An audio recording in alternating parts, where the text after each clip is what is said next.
उजनी धरण भरले असून कित्येक लाख लिटर पाणी भीमा नदीतून सोडून दिले। भीमा काठ महापुरात तर उर्वरित जिल्हा कोरड्या दुष्काळाच्या संकटात आल्याने ही रुखरुख कायम आहे। ऑगस्ट अखेरपर्यंत आपल्याकडे तापमान वाढेल आणि जम्मू काश्मीर व राजस्थानमध्ये तापमान कमी होईल। राजस्थानमध्ये हवेचा दाब कमी झाल्याने साधारण 1 सप्टेंबर पासून मान्सून परतीच्या प्रवासाला निघेल। परतीच्या मान्सूनमध्ये सोलापूरसह काही जिल्ह्यांमध्ये दमदार पाऊस होईल असा अंदाज हवामान तज्ज्ञ डॉक्टर रामचंद्र साबळे यांनी व्यक्त केला। जून जुलैमध्ये पावसाने हुलकावणी दिल्याने खरीपाच्या पेरण्या झाल्या नाहीत। ज्या शेतकऱ्यांनी देवाच्या भरोश्यावर पेरले त्यांचे पीक आता ऑगस्टमध्ये पावसाअभावी जळू लागले आहेत। पावसाने पाठ फिरवल्याने यंदाचा खरीप गेला। आता किमान रब्बी तरी हाताला लागावा अशी अपेक्षा बळीराजा व्यक्त करू लागला आहे। रब्बी ज्वारीचे कोठार म्हणून ओळख असलेल्या सोलापूर जिल्ह्याचे आता परतीच्या पावसाकडे लक्ष लागले आहे।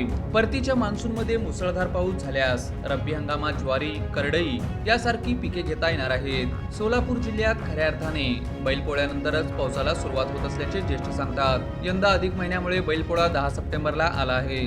सध्याची हवामानाची स्थिती व अंदाज आणि पोळ्यापासून सुरू होणारा सोलापूरचा पावसाळा हा अनुभव पाहता सप्टेंबर महिना यंदा सोलापूरसाठी आशादायी आहे।